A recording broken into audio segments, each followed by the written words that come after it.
to Hogwarts. Before you can take your seats, you must be sorted into your houses. They are Gryffindor, Hufflepuff, Ravenclaw, and Slytherin. Your triumphs will earn you points. At the end of the year, the house with the most points is awarded the House Cup.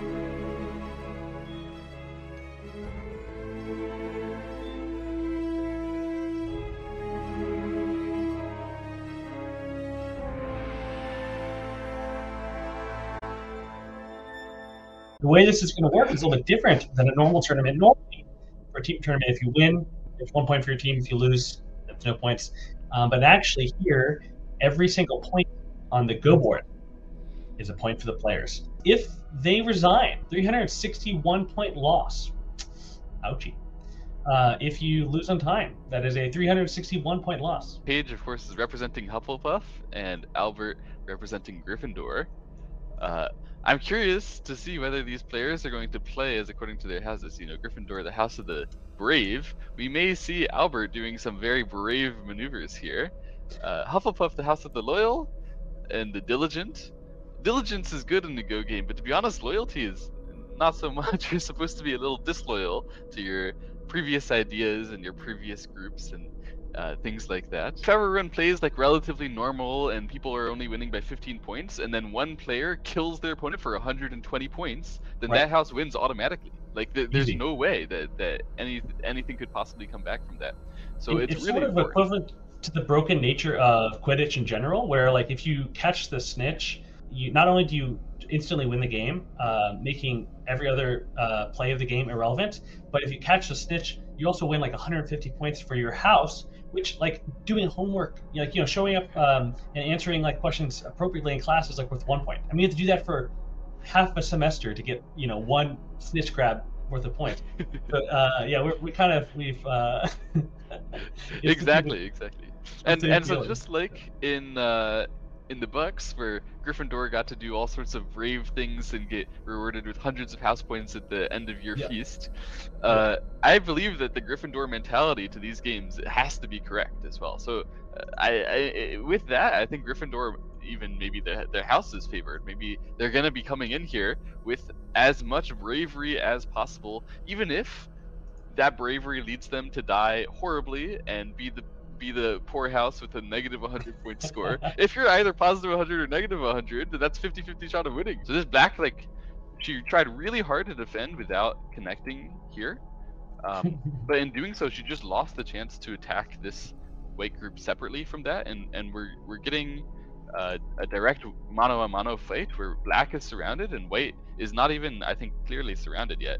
If White just plays a move like A or any move running out, it's very, very dangerous. So we have Eric representing Ravenclaw and Jay representing Slytherin here. Personally, I'm a Ravenclaw, so I have a little bit of bias.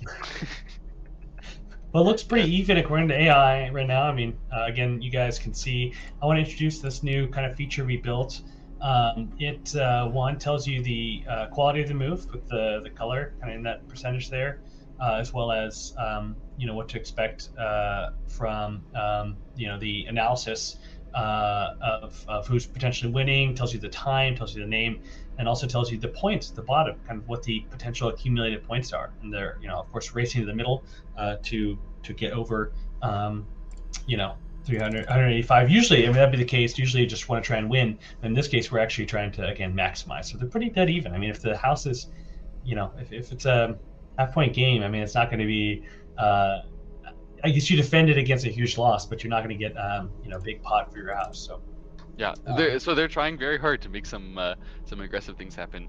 I cannot see the AI because I think that would interfere with my commentary. So if I say something that's directly contradicting to the AI, then you can laugh at me and try to figure out why I'm wrong and stupid. Jay actually answering this Atari is completely crazy. I think. I mean, this one is it's trying to say that these 5 stones from Black are the weakest group right now, so I need to keep as much pressure as possible on them. But in doing so, he makes himself very weak over there, and he completely ignores his own group on the right side, which is, it got out, but only kind of, and it's not completely alive yet. So it would probably have been better for Jay, rather than allowing Black to continue to try to bully him, to just save himself directly.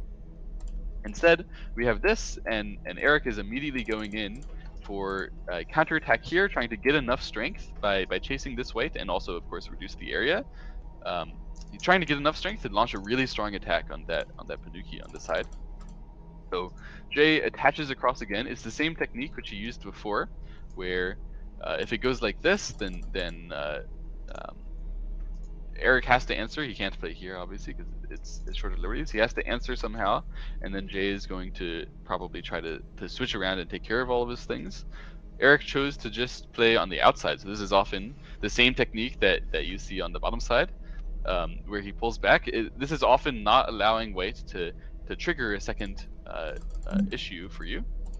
In this case, white tries to take the vital point right away. So this is super intense fighting, where white is managing to squeeze this black into a dumpling. However, the dumpling is sort of walking towards all of the white weaknesses, and at the end here, white does not have the time to defend everything. He tries to play here, and black just makes sure that he's high on liberties and keeps running with it, and white continues to try to cut him off completely. This is totally crazy from white, and if it can work, then it would be great. It's gonna be tough.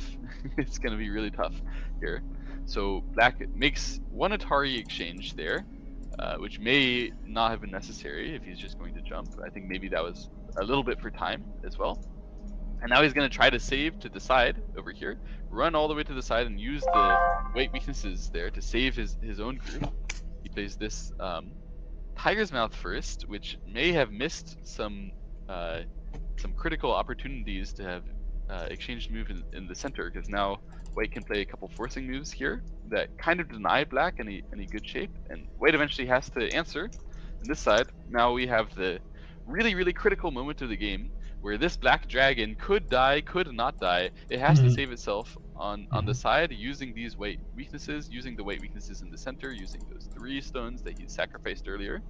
In the game, Tangjie tried to use this move as a forcing move, and black ignored. So he thought black still wants to connect the whole way, and then he can get this move as a Sente Atari, however, and that's going to give him enough eyes now to live. So if black would answer everything here, then you can see white has 1 eye here and another eye here. That was Tangjie's master plan, and Eric saw that, so he tried to capture like this, allowing white to push through and cut these 2 groups. But Eric is saying, hey, I can save that one group separately from the center, and so this is an entirely different fight than anything I was thinking about. What now we have to do to save this black group is either win a capture race against this inside white, which seems pretty hard, or to run it out using the outside weaknesses somehow. He decided if he ran out like this, he didn't like his chances. For whatever reason. So instead he's running out directly like this, giving white more pressure that way, and cutting off this group naturally. And so with that group cut off naturally, maybe he's going to save this inside group finally by racing against that. Cool. That's definitely another plan that he can have. But in the meantime, he's kind of killed off his own group here. So what it's looking like right now is that that whole circle will be white territory, and this whole circle will be black territory. Tangjie was not satisfied. He said, I'm going to have that, and I'm going to save this too. He jumped out here. It's probably quite possible to do stuff like this because black still has never spent a move around A. There's a lot of Aji in that kind of shape. But I'm not entirely sure that jump is the right way to start about doing things, since this turn comes first, and then it's hard to transition from this jump to targeting the most weak black surrounding weapon of those 5 stones. Pyotr is not content with allowing this white group to save itself after he tried to trade away the whole black group to kill it. So he's kind of overplaying while trying this, and white is correctly, I think, using all of his cuts in the best order. And what he's done here is he's given himself this Atari and Sente, and he's going to easily capture the inside. He's even just playing a forcing move first before doing that. That Atari and Sente means that this white group is already alive without even spending move. It's alive in Sente, and white can go do whatever he wants now. And in doing that, in capturing that group in Sente, this whole black dragon should be dead. So since he captured these 3 stones, and then this whole black dragon should also be dead, as far as I know. So white is now thinking for the first time, because he's like, everything that I've been trying to attack is dead. Now what? Right. crazy. It seems like there's not really a real shot that this co is going to work, but maybe Eric can get a little bit of endgame from it, I guess. 5 open liberties for white, obviously. There were 2 for black, plus this I is, it doesn't really make a difference. It should just be counted as 1. And then this co needs to be captured in order to win this race. So white does need to win this co eventually. At the current moment, so Wei also has a co over here, by the way, that he can try to use to expand his liberty. But so we get a pretty clear situation here, where Wei has 3 open liberties still, and if he can win this co, then he is putting black into Atari. So black is yeah, he's really fighting this very hard. He's looking to make this bad exchange cut just to get an additional co-threat somehow. However, when White puts him back in Atari, White is already connected, so White may choose now to win the co and allow black some squeeze. I think that would be a mistake. Yes, I agree with Jay's move here to play a S10, keep the co going, and continue fighting for every point like it's the last. I think this is super important. This move is filling Jay's own liberty, though. I think this must be a mistake. I don't understand why Jay just did that at all. Even like without doing that, black's shortage of liberty there he could have used by capturing this co. So it would have been a much better idea locally. If you have to play a move locally, it would have been much better to play this one than to play that Atari that Jay just played. Probably there's just still the opportunity to play away, right? Is there? No.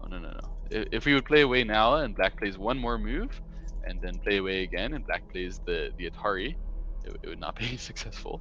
So yeah, okay, we can play a move locally, but it should have been capturing the co. I think had a co-threat is wild. So now he's going to capture the co, and when black does this one, we're basically in a direct co now. This co, of course, if black could somehow manage to scam a win in this co, he can save everything. So he has saved this one absolutely massive threat to save everything here. And if White answers this threat now, then black will capture here with the threat of capturing here and capturing again and then taking everything back, which is absolutely huge. I don't think White has a co-threat of that size. So he just traded it away, and black managed with all of this to somehow save everything and recoup the game. I mean, this is crazy. That's wild. I love it. Magic says one of the chatters. Exactly right. It is magic. Lots of magic tricks being played on each other. Some hexes and jinxes for sure. I guess so. That's the only explanation. So yeah, Tom J getting 216.5 versus Eric's 152. So 65-point win. 65-point win still by Tong Jae. I'm curious how much he could have won by if he hadn't let that entire group live. I guess it probably wasn't that big of a swing since White managed to get some compensation from it in the other areas, but yeah, it was definitely still a huge deal. And yeah, overall that means that Gryffindor is in the lead as we head into round 2 with Slytherin in second place.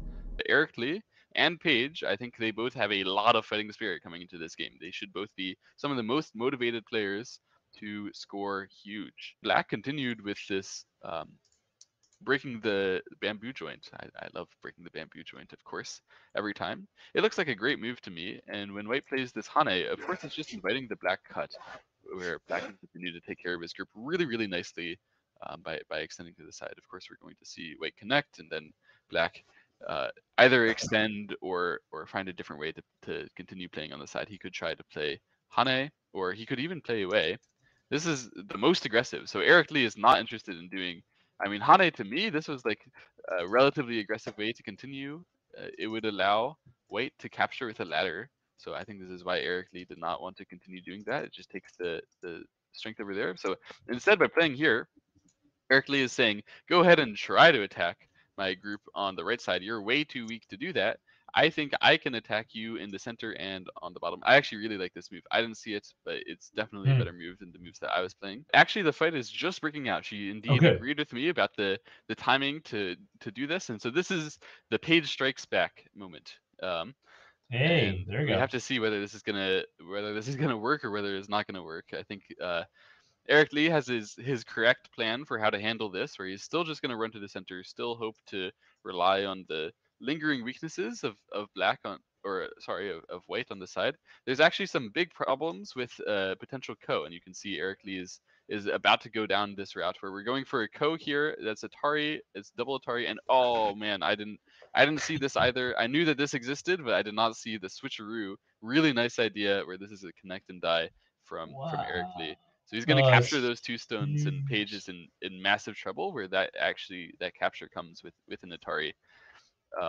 Yeah, Paige was definitely a little bit incautious to the weaknesses of all those. Normally, I mean, you see Panuki extra thing, like all sorts of diagonals. You just assume that's so many stones, it's going to be fine. But you have to remember every single diagonal connection is something that you have to take care of. And so that throw in, it was definitely not Sente.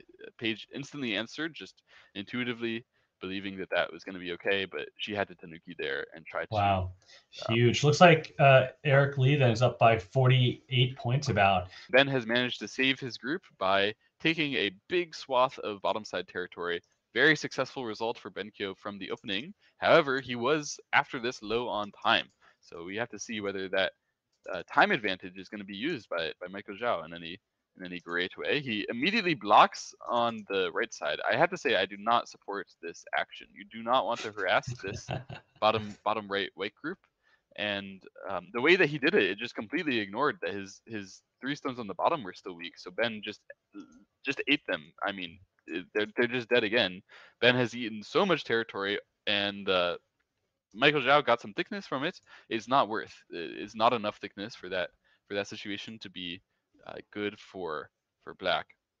And Benkyo can just jump in. So he's going to jump in high, and this clearly intends to float to the center, run fast, run wild, make some eye space in the center, make some eye space on the side.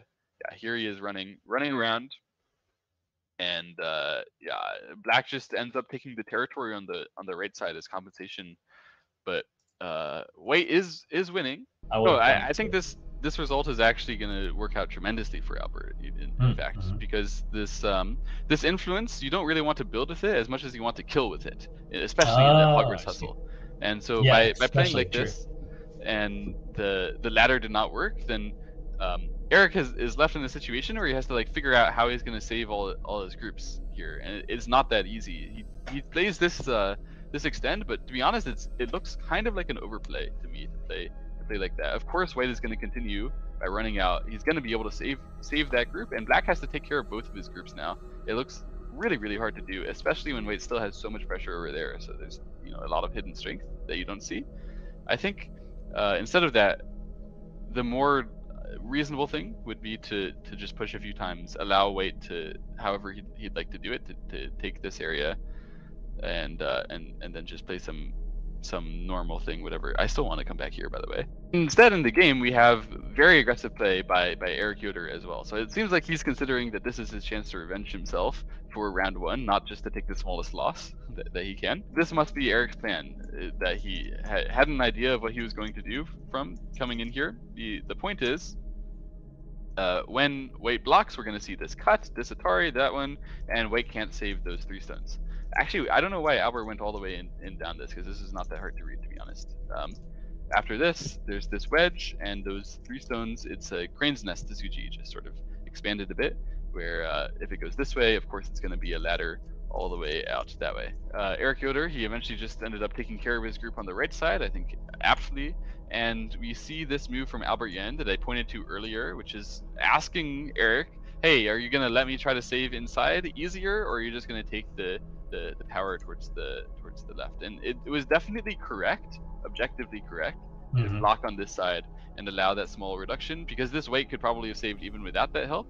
However, this is not thrilling, and there's no way that Ravenclaw would ever win if black plays like this. So I support Eric Yoder's absolute insane extend here, not even Dahane, but extend, giving white the most power in the left side as possible, trying to bait Albert in and then kill him. It's a huge disaster. Albert played this really well. It's honestly not like Eric Yoder even made that much of a problematic decision in this area. It's just that Albert Yen did a really good job of punishing his optimism. And we're just heading into an endgame here. Of course, the result is decided in terms of who wins. It's going to be Albert, but the points is not decided yet.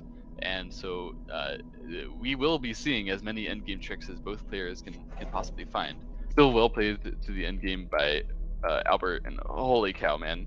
Black played here and got himself Liberty shorted and didn't even pay attention. Man. No. Oh no. This is Eric Yoder's time problem. Yeah, where, and that's unfortunate. I mean, again, Eric was winning in the beginning, and then he was kind of holding it even, and now Albert's going to get maybe a bigger win this round than he had last round. What it all comes down to at the end of the day is Gryffindor versus Slytherin. That's what it was always going to come down to, right? That's what it always comes down to in every final competition. Sure, right. Of course, you have the decided matchup, right? Like Real Madrid versus Barcelona, right? It's like the guaranteed. We have White invading on in the corner after Black blocked here. Benko loves to take swigs of territory like that, and Tangje likes to take the influence on the outside, where there's gonna be a big box. I mean, a whole Quidditch pitch to fly in. So, but of course, Benko won't take that lying down by any means. I mean, your opponent makes a Quidditch pitch. What else do you do but take a broom and fly in, right? Just there's no questions about it. I think Tangje also knows Albert Yen is favored against Eric Lee, which is a game we're gonna go check, by the way, in very short order. And so Tangje knows his job is not to beat Benko. His job is to beat Benko by 20-30 points. Decimate at least, Benko, right? yeah. And he's gonna make that happen by cutting Benko off, making some exciting group fights, and I really like what he's done here by looking to combine the corner Aji and the Aji of Benko's group on the side together. This attack looks like it's going to work really well. Benko just sits back passively, makes sure he's alive in the corner, and Tangje's attack on the side is thrilling. K15 is one of those moves that just kind of shines and feels naturally like just hey, you don't have eye space. Like, hey, I'm gonna be a thorn in your side entirely. This is powerful stuff from Tangje for sure. This part, I think Eric Lee is doing well. So originally, when Albert attached here, the reason why is that he wanted to play this move next, and that attach is gonna really help him secure this and make this work out well for White.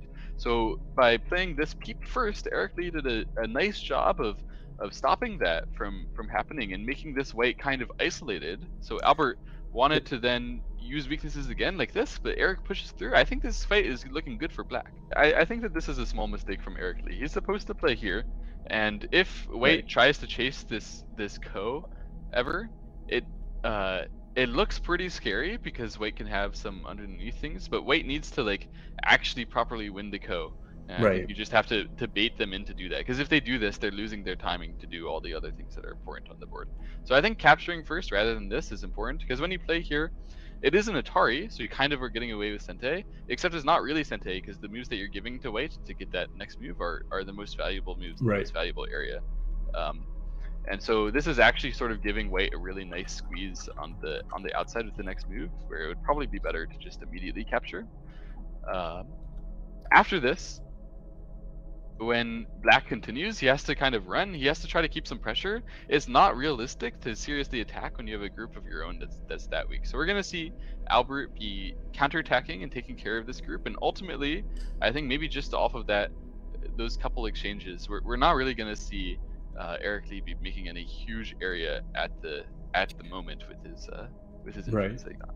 So this is interesting. When Albert played this jump here, this is the moment where Eric Lee said it's time to strike. And normally this kind of strike is just not going to work, because it looks like this White super strong, that White strong, this Black just all by itself. Normally this strike is sacrificial, but in this case, White has actually like a lot of weaknesses over here, because this originally came from a counterattack. So it actually may be possible, it may be playable for Black to try this kind of fight.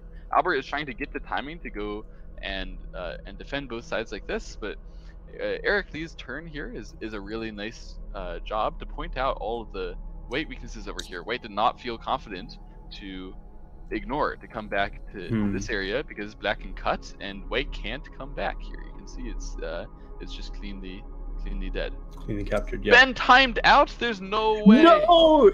Guys, let's do you want to jump over there real quick to just see where it must be over. Okay, we have to go check this out. Yeah, it seems like a pretty yeah. Okay, let's go back and take a look. There's an actor among us. So we had Tang Jie going for the wedge here, and Okay. then this cut. So he's separated off this area and made a strong attack there, and that Panuki is not even clearly eyes yet. So Benkyo had a really difficult defensive task, but he doesn't have even a single eye over there, and so all he can do is counterattack against these groups from Tang Jie. And Tang Jie is now actually in a really big spot of trouble to save these two groups. Benkyo's counterattack is a lot more powerful than it may have initially seemed. He does have a liberty counter. Like, this group only has so many liberties, but it's about 7 or so, something like 7 liberties that group has. So no easy time to get 7 liberties with both of these groups. It's running out. Unfortunately for Benkyo, he had to take care of his own group there. So that was really nice by Tang Jie. He's taking care in a way which is counterattack enough that that group of black in the upper left corner definitely okay. That is Jason, though. Yeah, so Jay needed to take care of this. He ran this stone out one time because he's like, if I could win the Liberty Race against that instead, that's a lot faster. Yeah.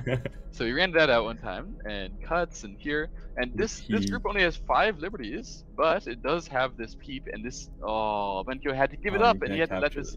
Oh, that's unfortunate. Benkyo could not answer here because then there's this cut, and then all the way down here, all of these moves are forcing, and you can see White is captured on the inside. Even if it would go like that, then this, and it's good. So Tang Jie is now winning by an absolute landslide, an enormous quantity of points now. Right. And Benkyo must have been figuring out, like, how do I negate this? Like, can I try to save in here? Can I try to, like, what do I try to save now? What do I try to get away with from this point? And the thing is, the board is mostly occupied. Like, he had just played this forcing move, trying to figure out where to play. Because what happened is he has nowhere to play here anymore, because he's dead. He has nowhere to play there anymore. He can try to play some random move on the bottom side, but he hasn't thought about that area in like ages, right? And he has 10 seconds to think, what's my first move? He's like, do I play there? Do I play there? Oh shoot! I timed out. It's actually like you have to read at this level whether you play this one. You have to read the continued fight. So I can understand why he's like, oh no. And he probably was thinking about his life and death here at the same time too. And I can't believe it. He lost on time. Oh, Slytherin wins, guys. Unless now we switch back to Albert in amazing timing. I'm very curious whether he knows that he must win on time from now, because like he did play this move instantly. Guys, there's no way he did. Eric Lee? He won by timeout. What? There's actually no way. I mean, Albert Yen was playing for it. He played instantly. He's given the. There's no way. Wait, actually won by timeout. You're right. Wait, won by timeout in this board position. I'm shocked and appalled. Now I'm sure everyone's gonna be like, it's there has unreal. to be something afoot, right? Like, there's no way you can possibly get 2 back-to-back timeouts like this, and such a critical like matchup as well. Now, Gryffindor was leading coming into this, so this was the only way that Albert Yen could possibly we discussed it, right? We went over how unlikely it was, and then we went to review the Go, as we should, because it's still a Go stream, and then somehow, against all odds, it was an actual timeout. Unbelievable result. All the, I mean, I went to check the original game. I see the AI. It says White by 1. I think Eric Lee, like, he was trying to win still. There's no need to try to win. All you have to do is like play T1, A1, A19, T19. So I guess my question is, do the players know about the results from their teammates' games, right? That's another question I'd have. Because, like, if he knew that, you know... Maybe he didn't know. Maybe Eric Lee was like, I need to win. Right. Oh, no. Oh, no. What a disaster. That is a series of events here. Levi says canonical. Very true, very true. Very true. It's the canonical ending. That Slytherin is ridiculous, is going to win almost no matter what, and then somehow... No, yeah, we just have to get Devin back on screen, dumble Devin, just be like, oh, you're so brave, Gryffindor, 5 points, and just topple the scales at the last moment. Ravenclaw on top, baby. 3rd place. Let's go. I think we have different definitions of on top, but I'll give it to you. I'll let you have this. No, but yeah, what an incredible showing. This tournament was rigged. Now, Jay. This tournament was rigged. I understand Jay's thought. And say that as a potions master, bro. It feels rigged by me that Ravenclaw would have won, but it was definitely rigged by someone out there. I don't know what the heck just went on in this last thing. I have bad news. Grave news. Oh no. The Dark Lord has risen. Voldemort is back, and we need a hero to defend ourselves. So stick around for the super secret round 4. We're going to have the players playing Voldemort, and we'll see who wins. So. Round 4? Voldemort is here. He is struck, and all of our players have risen up to meet Voldemort with no warning. Voldemort does not warn you before he shows up. How this will affect the scores is that basically their resulting in Katago will be added to their individual house scores. Yes, and we see here our first match in broadcast is Tangjae. He has a very interesting strategy. He got white, so what does he do? Mirror go. Right away. What beats Voldemort but Voldemort himself, right? Neither can live without the other, or whatever As Tangjae is Slytherin and incapable of love, it totally makes sense that the only thing he can do now is to only use Voldemort's power against him. Absolutely. So yeah, here's the Mirror Go continuing. Now the way the AI beats Mirror Go is it just keeps the fight going for a long time until there's a fight in the center, and then it plays something in the center that you can't mirror, and so that fight is increased. However, in this game, AI is not moving this fight to the center very fast at all. It keeps fighting on the side. So Jay's strategy is working out really, really well here.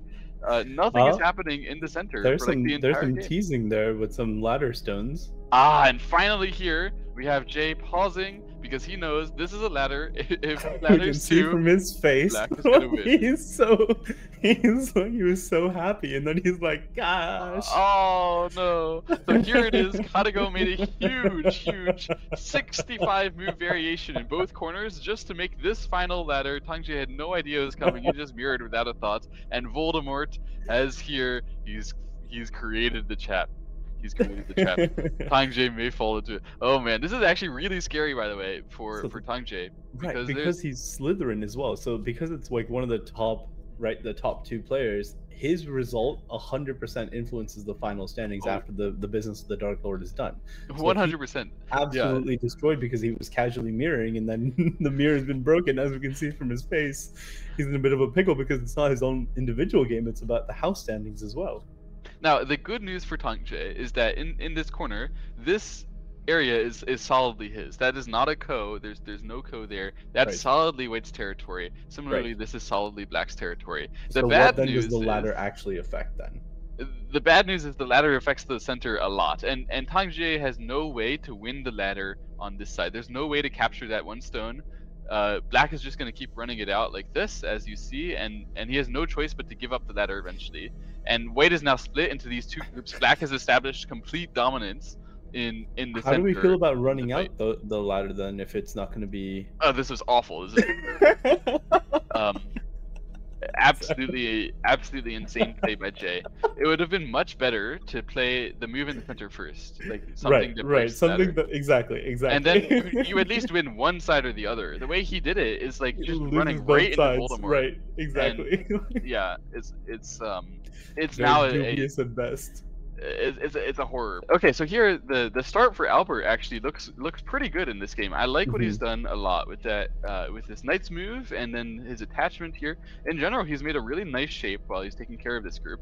There's a problem with this part. What he's done to push through here, he's gonna have to take care of both groups now, and it's gonna be a little difficult to take care of that group on the side. You can see White plays this Hane and Tiger, and Black is going to have to answer on the side, I thought, not in the corner, or else this may be big trouble. But so I think it's probably because the weakness around G10, like just how far those 2 stones, like those 2 groups are away from each other.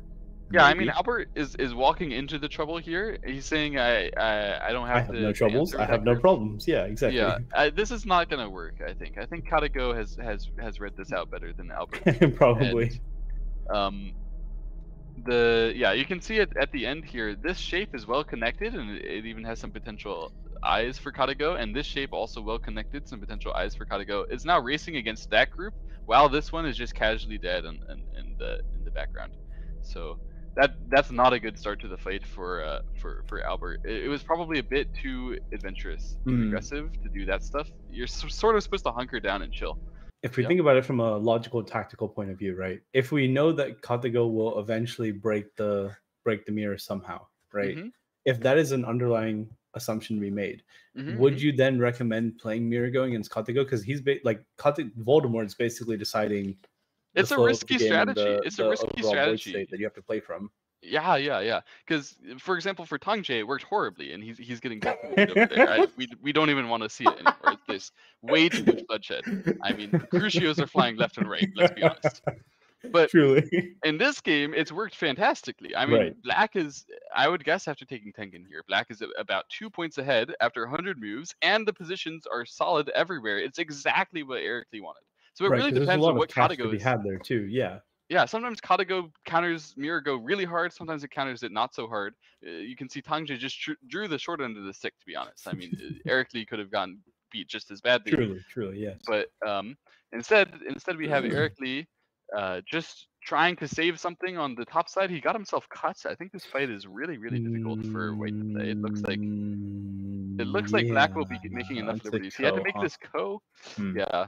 This, for some reason, both Mirago players immediately went and killed themselves right after the Mirago finish. Well, I blame that also on the time, and I guess with Mirago you have a lot more time, but I basically blame that on you didn't even know what you were playing. You were just playing the moves. So of course, when you're thrown into a new board state, when you wake up, you should just play the game. Like, Eric Lee missed a lot. What the fuck are you doing, man?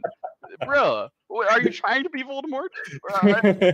I mean, who's Eric Lee from again? I'm sorry. Is this a Slytherin?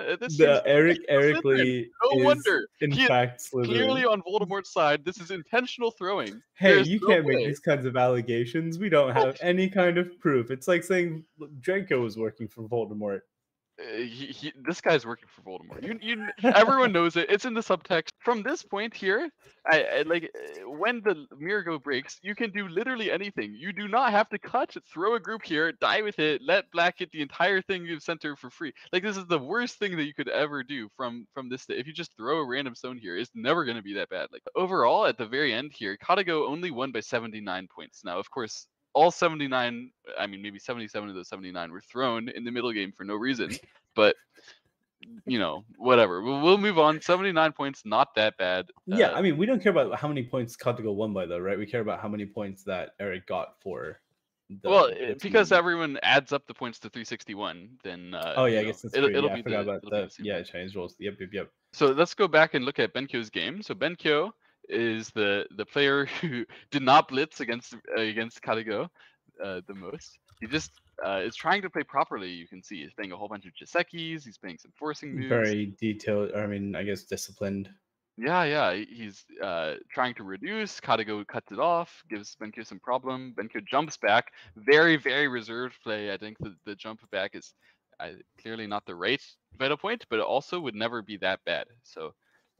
And we don't care about giving a few points here. A couple of shape efficiency points. Who the hell cares? That's never going to be. You got to think of the bigger picture when fighting against the dark forces.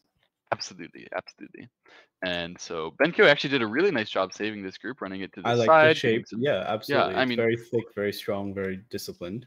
What White has done is clearly a victory for White, because White managed this huge area on the top side, but that's not a really big deal at all. And Benkyo is doing a nice job pushing that back down. It's still too big for the efficiency, but it's not a big deal at all. And Benkyo even blocking down on the side on the left. That took a lot of really coming in clutch here for Gryffindor. Yeah, you can see that the one player who took his time and did not play Mirago, clutching it up. Actually clutching it up, really doing a great job against Katago here. Fantastic play. And yeah, we've caught up with the game here. Holy cow, do you see this crazy Tsuji that Katago just played? This is bonkers. Oh my god. No players in the tournament could think to play S18. I don't think it. Even Albert Yen, I don't think he spots this every time. The point is, if Black plays here, we're gonna peep, we're gonna push, we're gonna cut. Now, if black plays here, how many liberties does each side have? 3 to 3. And white plays first. Right.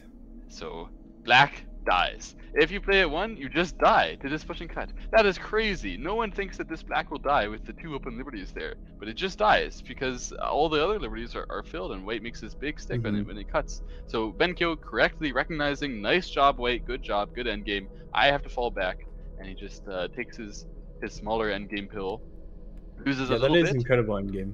Yeah, I mean, really, really cool. And that's gotta be Voldemort's highlight spell there. Number 1.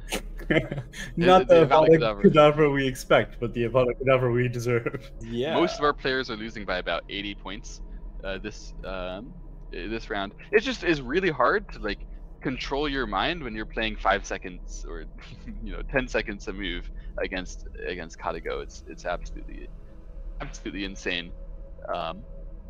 Yeah, unfortunately for Albert here, he ended up dying with his entire top dragon. That'll do it. That's quite a big deal. Anyway, between Gryffindor and Slytherin, so one Gryffindor player of Albert, he only lost by about 80 points, and the other one, Benkyo, is the one who's been having a fantastic performance against Katago so far.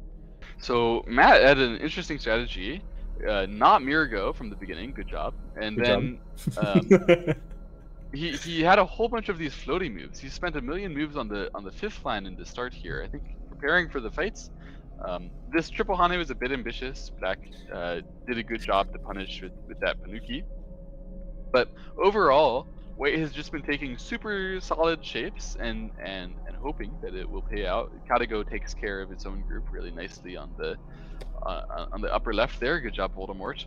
But yeah, white is stable everywhere. He's not dying with anything. He's just allowed Katago to establish this really big position on the bottom side. It seems that was the successful way to lose by as little as possible against Katago. Both Benkyo and Matt here, who both played from Katago from the beginning and seem to be doing pretty well, they both just gave Katago a really big moyo, and Katago was like, okay, I'll take that.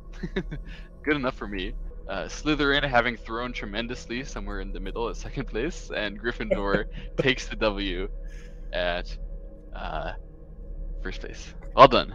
Well done to everybody. This is great. Really. Absolute great fun. And you can see the standings there.